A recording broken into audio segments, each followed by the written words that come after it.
కాకినాడ జిల్లా జగ్గంపేటలో YSR Congress party Christian రాష్ట్ర అధ్యక్షుడు బొల్లవరపు జాన్ వెస్లీ మైనారిటీలపై జరుగుతున్న దాడులపై తీవ్ర ఆందోళన వ్యక్తం చేశారు. మీడియాతో మాట్లాడుతూ కేంద్ర రాష్ట్ర ప్రభుత్వాల హయాంలో మైనారిటీలపై జరుగుతున్న అరాచకాలు దేశవ్యాప్తంగా సంచలనం సృష్టిస్తున్నాయని అన్నారు. రాష్ట్రంలో మతతత్వ భావాలు పెరుగుతున్నాయని, ఇందుకు నిదర్శనాలు బయటపడుతున్నాయని పేర్కొన్నారు. రెడ్ బుక్ పేరిట జరుగుతున్న దౌర్జన్యాలకు తగిన సమాధానం చెప్పేందుకు వైఎస్ఆర్సీపీ సిద్ధంగా ఉందని, మైనారిటీల హక్కుల పరిరక్షణ కోసం పోరాటం కొనసాగిస్తామని స్పష్టం చేశారు. నియోజకవర్గమైన పిఠాపురంలోనే గొల్లప్రోర్లో కొత్త పేట అనే వీధిలో ఒక రెండు పురాతనమైన చర్చిలు 25 సంవత్సరాలుగా అక్కడ ఉన్న చర్చిలు, అందులో ఒకటి పెంతెకోస్తు చర్చి, రెండోది చిన్నమంద చర్చ్.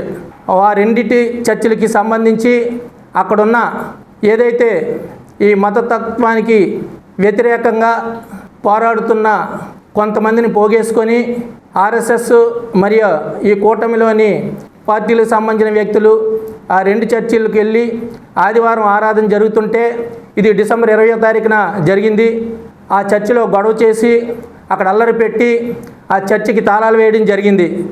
ఇది ప్రజాస్వామ్యంలో అత్యంత హేయమైన చర్య. ఎందుకంటే మత స్వేచ్ఛను భారత రాజ్యాంగంలోని ఆర్టికల్ 25 నుంచి 28 వరకు కూడా ఎంతో విశదంగా విపులీకరించడం జరిగింది. దాన్ని దురదృష్టవశాత్తు ప్రభుత్వాలే పాటించట్లేదు.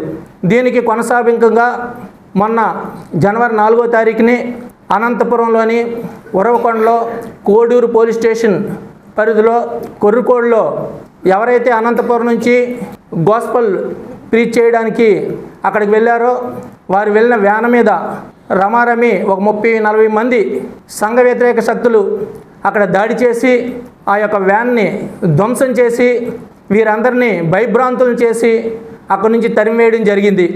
తర్వాత పోలీస్ స్టేషన్కి వెళ్ళి కంప్లైంట్ ఇచ్చినా కూడా ఏదో నామమాత్రంగా కంప్లైంట్ తీసుకొని కొంతమందిని అరెస్ట్ చేయడం జరిగింది. దాడిలో పాల్గొన్న వాళ్ళని ఎవరిని కూడా పూర్తి స్థాయిలో అరెస్ట్ చేయడం అయితే జరగలేదు. అదేవిధంగా ఇక్కడ కోనసీమ అంబేద్కర్ జిల్లాలో ఒక కే గంగవరం అనే మండలంలో బీజేపీ మండల అధికార ప్రతినిధి అనే వ్యక్తి అక్కడున్న పాస్టర్ గారు ఎవరైతే సద్గుణరావు గారు ఉన్నారో ఆయన మీద ఆయన దాడి చేసే విధంగా ఆయనతో మాట్లాడుతూ ఫోన్లో బెదిరింపులు చేస్తూ, పెద్ద కత్తి రెడీ చేశాను నీకోసం, నువ్వు రోడ్డు మీదకి వస్తే నిన్ను చంపేస్తానని